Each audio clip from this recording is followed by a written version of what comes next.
Welcome to Wellbeing with Manny in conversation with. What we hear and listen to throughout our day can shape how we feel. If we feed and nourish our soul with wholesome conversations from everyday people, filled with positive stories, we may feel less alone and even inspired. We're all working through our own stuff, and sometimes you need to hear that you are doing amazing, which you are. Wellbeing with Manny in conversation with is listening to others talk about how they have journeyed life so far, how they keep their well-being in check, and how they keep their mindset positive. This is not always possible, but sometimes they share some really good tips on how they improve their well-being just for those days when they're not feeling quite the ticket. Welcome to this Wellbeing with Manny in conversation with community. I really just wanted to build something special that people can feel part of, feel seen, and feel valued. Some of the people we speak to have really inspirational stories, and hopefully it can resonate with you, make you stop, reflect, and also just pick up some top tips along the way. So thank you again for being here, and thanks for sharing your time with us. Here's the show.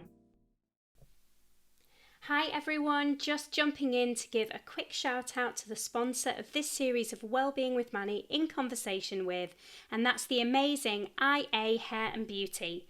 Now, I don't know about you, but as someone who has a very busy life with lots going on, an hour hair or beauty appointment can feel like a real treat, an absolute essential, non-negotiable bit of self-care. Sometimes I know that all I need is a fresh French manicure to make me feel a bit brighter. I don't think we should underestimate these little acts of kindness and the impact that they have in our busy lives. So we have a special treat for you, a 15% one-time code across all the IA hair and beauty range. So if that's a gel polish or beautiful nail art, and you just need to jump over to Instagram to see the amazing nail art that Isabel does, or a fresh new trim or colour, then IA Hair and Beauty is the best. Go to IA Hair and Beauty on Instagram or Facebook and DM Isabel quoting the podcast for your 15% off treat. Enjoy! Welcome back to Wellbeing with Manny in conversation with, and today we have an unbelievable guest. I'm very, very excited to welcome to the channel and to the podcast, Dilani Gaunt. Hi, Dilani, how are you? Hello, I'm very well, thank you. Really pleased to be here. Oh, I'm so thrilled that you are here on the channel with us. So who are you, Dilani? What do we need to know about you? Okay, so I am a 49-year-old mum of three, born and bred in Leeds, still in Leeds, not far from where I was born and bred. I have three girls, and my background is I was a social worker in mental health for 20 years, and I'm just in the process of setting up my own coaching company now, largely to do with wellbeing stuff that I didn't feel we were being able to handle within social services. Yeah. Absolutely amazing. And Dilani has just the absolute best story to tell, which we'll get into in a minute. But the reason that I know Dilani is because Dilani used to be my babysitter, which I absolutely love. Dilani was the best babysitter ever, never sent us to bed when we were meant to go to bed, let me wear all of her rings. Dilani used to wear a ring on every finger, used to plait my hair. She was just the best. Yeah, you're still in Leeds with a lot of family that I still know and friends I still know. So yeah, I'm so thrilled that you're here. And I now feel very old. You're not old, you look amazing. So Dilani, you have one of the most inspirational stories, and I think people watching and listening are really going to connect to this because something huge has happened in your life to make you understand everything about the way that you have acted throughout your life. So I really just want to, I've heard this story and it's just wonderful. So I just really want to hand over to you to just explain everything about where you're up to. And obviously I'll just ask any questions as we go, but I'm just going to hand the floor to you. That's fine. Yeah, feel free to butt in, shut me up, direct me where you want me to go. I'm very good at using 5,000 words when 10 will do, so you know. I basically for my entire life have said that my brain is broken. I've known that I was different to everybody else, or certainly the people that I was coming across, I've known that I didn't respond to situations like other people. I've always known that I was a massive overthinker and would literally lay in bed at night ruminating and playing things over and over again in my mind. And, you know, if somebody might have looked at me a little bit strangely, you know, what have I done? Go replaying every single conversation I'd had with them. Do I need to phone up and apologise? Do I need to buy them some flowers to say sorry, even though I don't know what I've done, just because I'm eating my head up with kind of frantic thoughts, really. So at school, my nicknames were Dilly Dally, Dilly Daydream, Dithery and Dilatory, which I didn't know until about 6 months ago meant procrastination, because I actually looked it up. And they were really, really affectionate nicknames. And my persona was, I'm the scatty one. I was friends with the teachers. I had friends that were pupil, you know, that were peers, although I always felt more comfortable with the teachers than I did with the people of my own age, because I felt really different. And I always felt that everybody kind of resonated with each other better than they resonated with me, almost as if they kind of didn't get me like I didn't get them. And I know subsequently, because people have told me I was a really hard friend to have, because I think they had to prove, they felt they needed to prove over and over again that I was their friend, and I just kind of really struggled to see that. So I went off academically. I struggled a bit, but was kind of bottom of the top set. So my self-esteem was never brilliant, and certainly not around academia. But I went as a mature student because I failed my A-levels, and did a social work degree and ended up with a master's in social work. And my whole body and everything was telling me that mental health was the field I wanted to go into. I can remember saying to my mum when I was about 8 or 9, I was put on this planet for a reason, and I know I'm supposed to make a difference, but I just don't know what it is yet. And at that point, I was kind of thinking on a global scale, which I kind of have come back to really now in my older years. But I realised then that it didn't have to be on a global scale. It could be on, you know, an individual scale, or just making a difference within your community. You don't necessarily have to change the world. You have to change, you know, help one person change at a time, kind of thing. So mental health was always where my empathy was, where I just felt that I understood my client group and I knew some of what they were going through. Got my diagnosis of depression and anxiety when I was about 14, and I've battled constantly ever since. And I've had periods where I've been in bed for weeks, kind of struggle to maintain life as is the norm. So really struggled in terms of keeping things going for a long period of time. So I tend to run and do loads of amazing stuff and then burn out and absolutely hit the deck. And that's very much a pattern. And then my mum and dad, who are probably the people that know me the best, would say, we never know when it's going to happen. We just know that you're up and you're running, and all of a sudden you're not, and you're not answering the phone, and you're completely kind of disappear from life, as it were, but there's no indication. And I don't think I have an indication really of when it's going to happen either. But I think for me, my biggest life-changing points were things had to get a lot worse before they got better. So I had a situation where my sister-in-law, unfortunately, was diagnosed with a terminal illness at a very, very young age. And my mother-in-law was then diagnosed with a terminal illness and died within 24 hours of getting that diagnosis. My sister-in-law died 6 weeks after that. And the world started to not make sense. Now, I think for me, the world had never made sense. And I'd kind of hung on by my fingernails, trying as best as I could to do what I was supposed to do and fit in with society, whilst feeling that I wasn't doing it very well, I suppose, or that it wasn't naturally me. So I remember sitting in, can you hear a dog barking constantly? Yeah, it's okay, don't worry. Dogs in the garden barking. It's fine. So I do remember feeling, sitting in a concert and looking at, so I do remember sitting in a concert right near the top and looking at this entire stadium in Sheffield of people, and watching people dance really freely, clearly not caring if they look silly or how other people were perceiving them. Could just see loads of different interactions going on, which I've always liked watching anyway, people's interactions.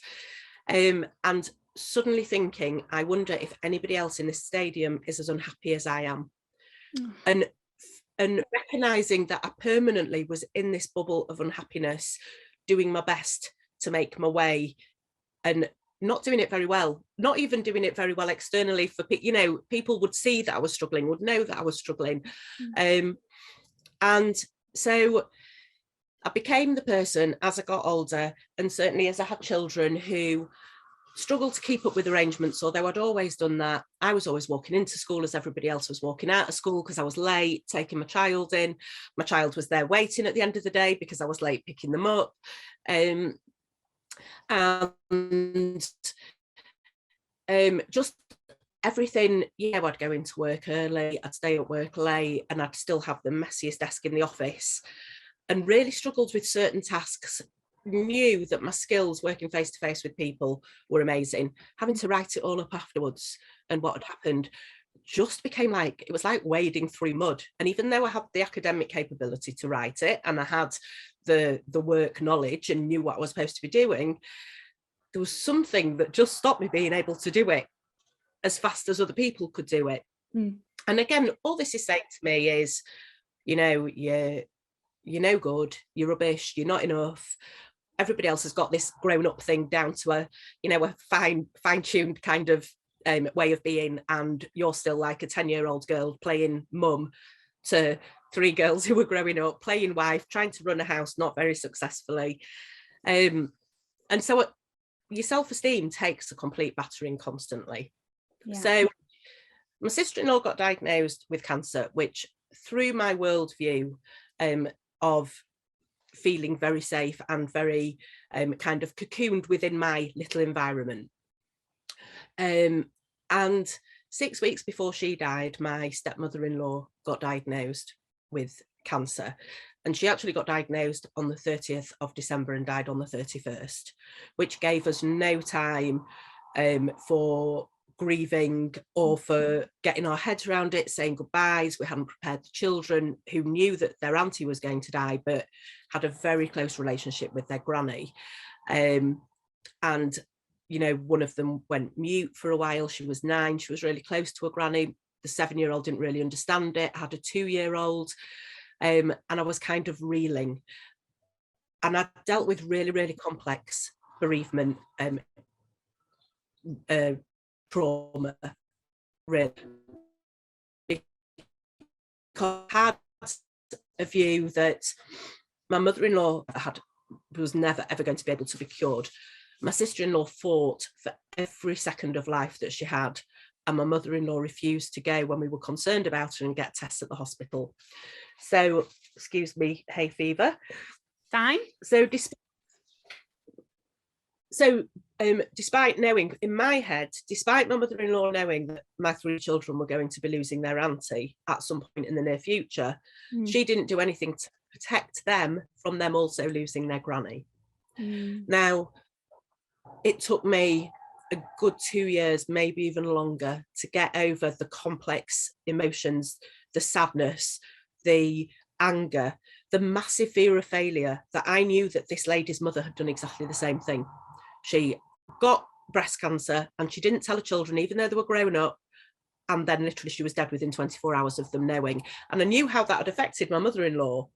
So the fact that she was then going to do it, she did exactly the same thing to us. And I subsequently found out, although I'd been going and hassling her and begging her to get help, she'd actually primed my father-in-law to say that everything was fine, which was exactly what her mum had done.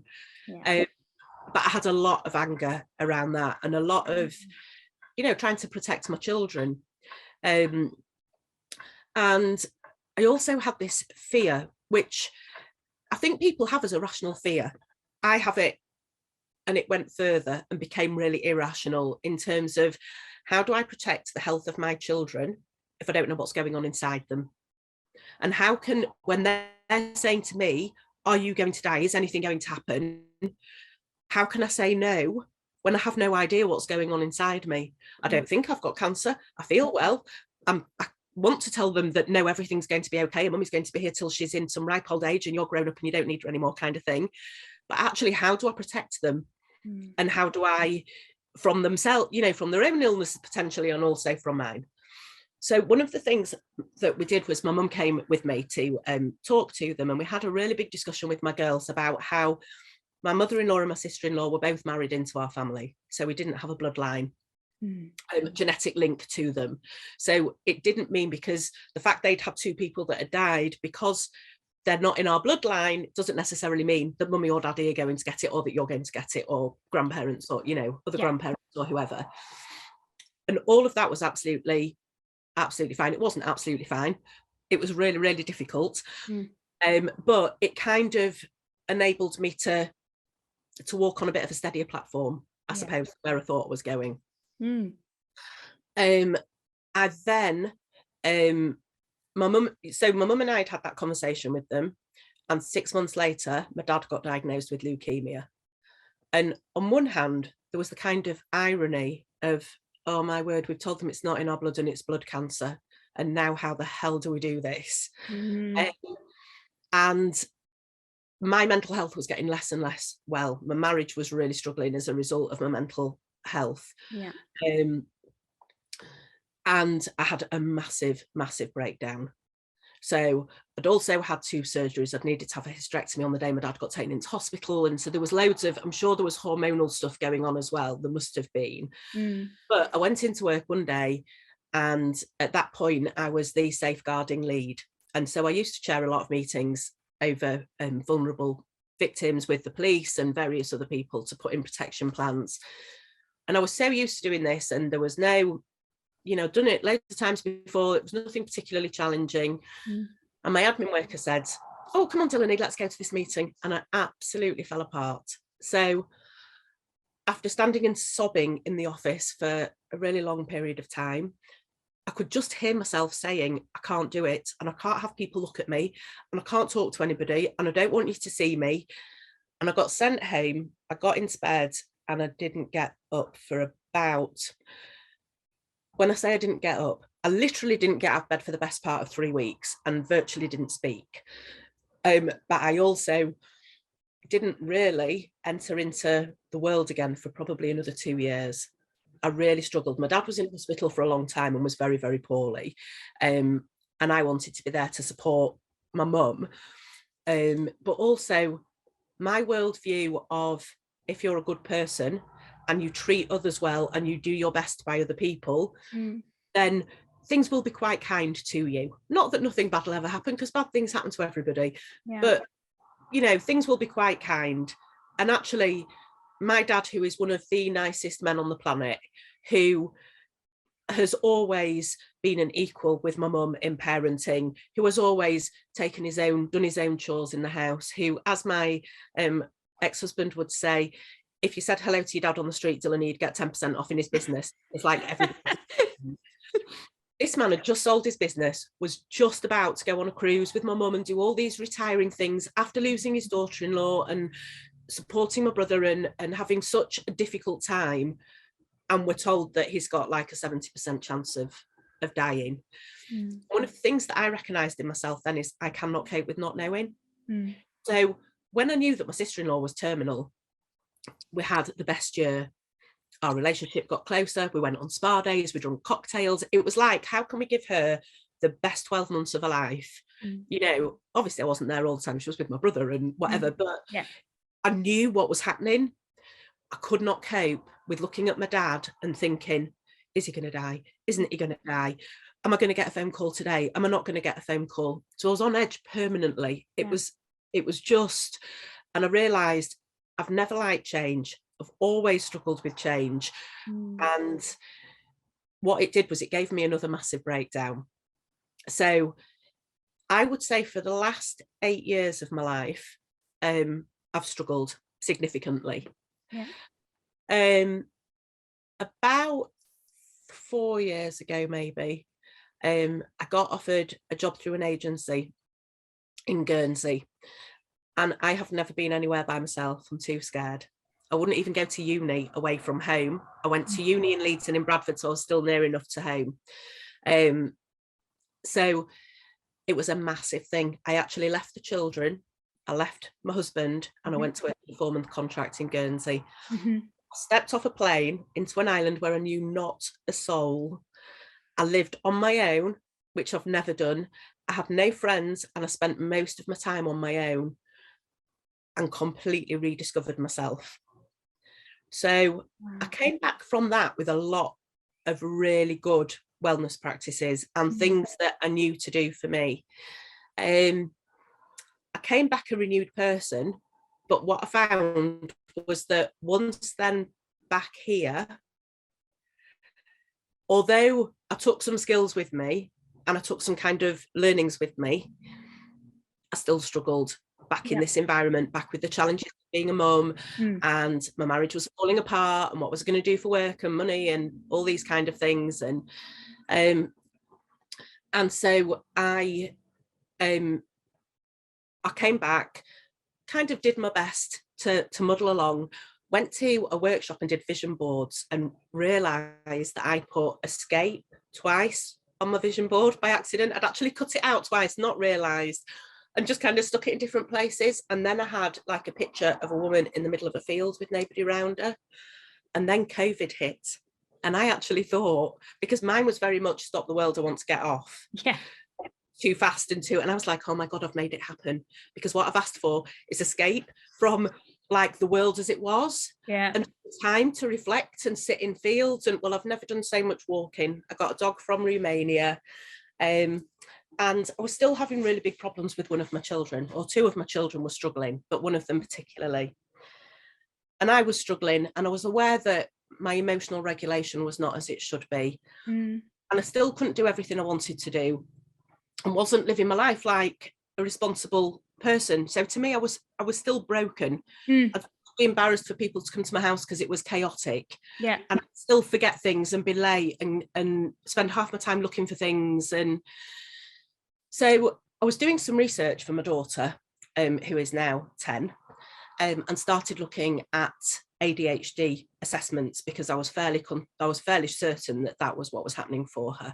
And I was also very aware of being learning a lot about trauma for my new business. So I was looking at kind of childhood traumas and generational traumas, and what was I putting onto her and what had been put onto me. And it's really clear to see where some of your limiting beliefs come from. Yeah. If you just kind of go back the generations, and especially for me, being Jewish, it not being that long ago that my grandparents, great grandparents were coming out of having nothing into a strange country, and all the things that bring about, the trauma that they had that then went down. So I found it all really interesting. And I have been aware that some of my daughter's issues at school are very similar to some of mine. So looking away on this computer, and I see an article about women with ADHD being diagnosed. And this is the key bit, isn't it? Oh, this is the absolute breakthrough. I literally read this article, and it was as if somebody had said, write down everything you can about Dilani. Because every single box, there was not a box that wasn't ticked in terms of ADHD and my brain. And when I thought back then to the dilly-dally, dilly-daydream, dithery, dilatory, those traits have been who I've kind of made myself. One of the reasons that my marriage broke up was my husband said to me, "You being chaotic when we didn't have 3 children was kind of cute. When we're trying to run a family and we've got extra life pressures, your chaos actually just causes me so much stress and anxiety that I can't manage that." And I never knew what to do about it. And all of a sudden, I'm reading all these things and I'm thinking, my brain doesn't work the same as everybody else's. Oh my God, my brain's different. And that's why I don't function like all of you. And it was the most freeing. It only happened 3 months ago. Wow. Freeing thing. Because where I was putting myself back to bed and thinking, it's because I've got depression and I lack motivation. And I'm trying to use all these coping strategies, and I'm on the top BNF dose of antidepressants, and I've put on 4 stone and I don't feel like me, and I'm still plodding through it all, and it's not working. And I've spent time where I've been thinking, I'm 49, it's taken me 49 years to learn what's wrong with my brain, right? actually not what's wrong with it, what's different about it, because there's nothing wrong with it. Different, absolutely. What's different? That's part of the thing. There is nothing wrong with my brain. No. My brain just works differently. Some people have limps. Some people are obese. Some people are very, very skinny and have a mental metabolism. Everybody's different, and my brain is different. It's not broken. No. And I joined a Facebook forum, and all of a sudden I met all these people that were like me. And some of the things they put on were like, I put something on the other day because this is something that I wouldn't necessarily share with my friends because it'd make me feel like a failure. Not that they would, but that I would feel like a failure. Is I've just washed the same loads of clothes 4 times because I washed them, forgot they were there. I've got a separate room where my washing machine is, so I don't naturally walk past it. A day later, I thought, where are those clothes? Oh gosh, they're still in the washing machine. I'll put them on again because otherwise they're going to smell damp. A bit later, oh my gosh, 2 more days have passed. The clothes are still in the washing machine. Now we've barely got no clothes. The kids are looking for school shirts. Put a wash on again. Then put them out on the line and don't realise they're on the line because I forget because I go off and do something else until it's rained, and then I have to put them back in the wash. And I just messaged this group and went, does anybody else like this? And all these people going, oh my gosh, yes, I do. I did that yesterday. I have to set a timer. And I was like, I'm the same as certain people. And it is so powerful to hear that because, one of the things I always say about this is when you hear real life stories from real people who go through similar things to you, you feel seen, you feel less alone, you know where to turn, you feel part of something. And when you said that, then I just had goosebumps, that you found a group, on Facebook, they were your tribe, they were similar to you. Sure. And the thing is, they're my tribe in the sense that we have the same neurodiversity. And I think now I've got a couple of friends on Facebook who are fellow coaches, who are people that I've interacted with for years. One of them's just been diagnosed. And there's another one. And when I look, we go through the same patterns. We're doing this job, then we've stopped and we're doing this, and there's this thing on, and shall we do this? And let's ready for this. And we're kind of everywhere. And I can see it now. And I can see my middle daughter who'd said to me, my friends think I'm ADHD. And I'd been like, no, you're not. No, you're not. Because to me, ADHD is people standing up in classrooms, throwing chairs across the room, being really aggressive. ADHD in women is very, very different. Yeah. And actually, when I look at the rejection dysphoria and the overthinking and the overwhelm, and what she'd said to me when she was 14, which is something I shared with you before that made you laugh, don't know why I can't do things, Mum. I just seem to get distracted by shiny things. And of course, she's ADHD. And I feel guilty because for 3 years, she's continued with ADHD, having told me, and I've not got tested. I've now had to pay privately because the waiting lists for ADHD are so enormous. Now, the thing with that amuses me is they're now saying, I think something like over 30% of people are diagnosed with ADHD or will be diagnosed with ADHD. And if you then add to them the people that have any kind of learning impairment, or anybody that is on the autistic spectrum, or anybody that has Tourette's, or any of the other kind of things, you actually realise that neurodiversity is probably more common than neurotypical. So all these tools of do this time management course, Dilani, and then you'll be fine. Well, no, I can't do that time management course. Why can't I do it? Because I'm not good enough, because I'm a failure, because I'm rubbish. No, I can't do it because it's made for people with neurotypical brains, and I don't have a neurotypical brain. So I need to use different tools that will work for me. Yeah. And how's your journey now that it feels like obviously there's a long way to go with you being able to kind of manage this, I'm sure. Yeah. But for the best part of your life, you've kind of put yourself down and thought that, I can't meet friends on time. Why is that? I can't go to parties. That it's too overwhelming, but not knowing the reasons as to why. So that kind of layered levels of you saying, I'm not good enough. That self-worth and self-esteem takes a battering. So, where are you in trying to, get back to who you absolutely should be? So I am going to try medication. More because I'm really interested, because some people have said that actually realizing what other people's brains work like when you're on the medication is so mind-blowing, because all of a sudden you do these tasks and you are focused. And so I am going to try that. But one of the things that's really important for me is me being able to do it for me and not being medication based, you know, without doing the hard work yourself. And because of the work that I do with people, I want to be able to help other people empower themselves with tools, not just by saying go see a doctor and get some medication. So I've learned things like meditation. I do tactile meditation, or there's an amazing man called Shazad Sharmeen who does positive psychology, and he actually does these set meditations, and you can do them for 2 minutes, for 12 minutes, so you can build yourself up, but they're very much around what can you see, what can you smell, what can you hear, what can you touch. So because a neurodiverse brain like mine will go off into so much overwhelm, it's not the same as meditation where you're just going off and having to bring yourself back, because it's not as easy as that, because your brain doesn't work like that. So I found that for me is really key. How I talk to myself. So now, instead of me saying, oh, it's my motivation, well, I've had this for years and I know that when I've got no motivation, I can't really do anything, so I'll just go back to sleep, or I'll, you know, lay in bed all day and just let the hours pass until I have to go pick my daughter up from school, and I'll do very little. Now I'm saying to myself, no, you don't like motivation. Your brain is overwhelmed and it's a little bit hard for you to get out and do stuff. So how do you break it up? Right. So let's not, I'm a very much end goal type of person. This is where I want to be. And if I'm hyper focused, and if it's something like raising money for a charity, I'm like no other. People get in touch with me now since COVID.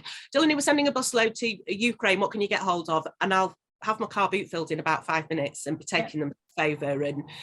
And but for my own personal goals, it's very much been very long distance goals, which then make it impossible to achieve. So I break things up, and I talk to myself differently because I understand what's going on in my head. So it's no different to how I'm talking to my child, really. Yeah. I am very much into the kind of NLP, hypnotherapy, how you speak. And because I have spent so long saying, I'm rubbish, I just can't do it. I'm rubbish, I just can't do it. I'm not as good as everybody else because they can. I'm very much more mindful of what words I use. I even have tattooed on my foot, I am enough. Yes. I think it's mad. So, but I was like, you know what? Because actually, I am enough. You are. In my difference, you know? Yeah. So I'm very much into gratitude and not gratitude. I'm quite a negative thinker, and I can turn things very quickly into a negative spiral. Yeah. So, and now sometimes I will still do that, don't get me wrong, you know, flipping heck, the kids are driving me mad and they've done this and they don't appreciate me and they don't clear up after themselves and they give me mouthfuls all the time and and I'll go on a walk with my dog and I'll think, how lucky am I to have raised children that aren't too scared to talk back to me and tell me what they think? How lucky am I that I have these 3 feisty girls that are going to be able to make their own way? Yeah. How lucky am I that I've been able to give birth to 3 children and that they've actually lived till they're 18, 16 and 10 and have a roof over their heads. So turning that on its head is really helpful. Yeah. I spend a lot of time looking at nature. I'm very aware now that I need quiet time for my brain. And that's not because I can't cope. That's just because I need quiet time for my brain. It doesn't even need more explanation, does it? Absolutely. Yeah. So the other day I was really proud. I've gone from having loads and loads of friends and being out every Saturday night and every Sunday night and whatever, to having a very close circle of friends that I've met in all different places. A lot of my old friends I don't have anymore. So I do wild swimming. And I've met a tribe wild swimming. Yeah. And I do dog walking with my rescue dog. And I've met a tribe of dog walkers that I never knew before, that are just completely different, don't know all my history, haven't grown up in my little community, haven't got preconceived ideas about me, because my preconceived ideas were me before I knew, and me really struggling. And having got to the stage several times where I thought, I cannot do this for another 49 years. Yeah. You know, in my depths of depression, looking and ways of not being here, and having to really remind myself that it wasn't true that my children were better off without me. Yeah. But having to have that level of insight from being professional, I think, to maintain that, to not lose yourself in your darkest hours. Yeah. And I just know now what fills my heart with joy, and I know what I need to do to look after me. I'm doing a lot of learning. One of the most amazing things you can read about people is polyvagal theory and somatic healing, because one of the things I've always said is, I know what day I'm going to have before I even open my eyes on a morning, because I know if my solar plexus is feeling heavy, I know if my stomach's churning, I know if I've got my shelf in my throat, and before I've even opened my eyes, I'll be thinking, I'm anxious. Why am I anxious? And then my brain will give me a reason why I'm anxious. Yes. 80% of your messages come from your body to your brain, not from your brain to your body. Yes.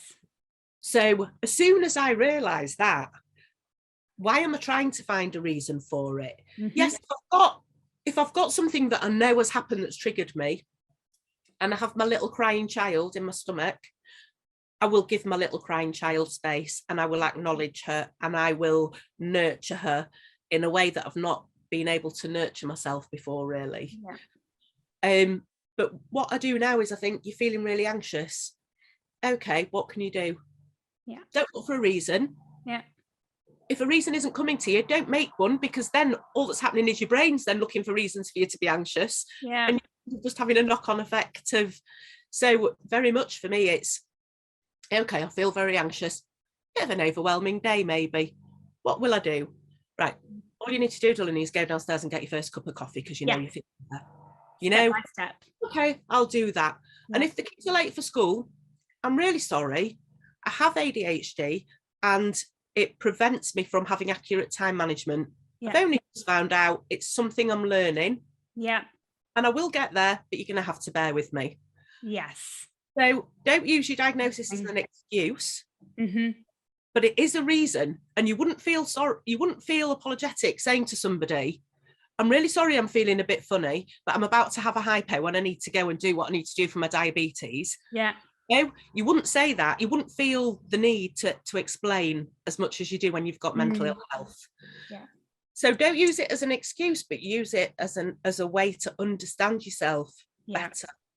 And I've started approaching some of my old friends when I didn't turn up for parents' funerals because I couldn't physically leave the house. Yes. Let them down for parties, and I've got in touch with them, and I've said, I've always had regret that I treated you like this, and I just want you to know that I couldn't help it. Wow. And even if we don't regain that friendship, I don't feel like I have hurt people or let people down, offering some form of explanation. Yeah. Oh, Dilani, my gosh, what an inspiring story. And also just like hearing you on the path where you want to be, finding people who support you, understanding yourself and talking to yourself in a way that is kinder, is more compassionate. It's just wonderful to kind of see you on the other side of this. It really is. So I can't thank you enough for coming on. I know how much people are going to enjoy this, because again, you know, people may be listening and thinking, oh, you know, I've thought this about myself, or I've thought this. You know, you've given everybody such an insight and loads of things to do and try. And yeah, it's just sure. And certainly if you do think that you have a neurodiverse brain, just jump onto a Facebook group or something with other people that have it, and you'll know very quickly whether or not you do. And you'll know very quickly whether or not you resonate with them. But do a bit of exploration, because getting the right answers frees you to live the rest of your life. And I feel I've already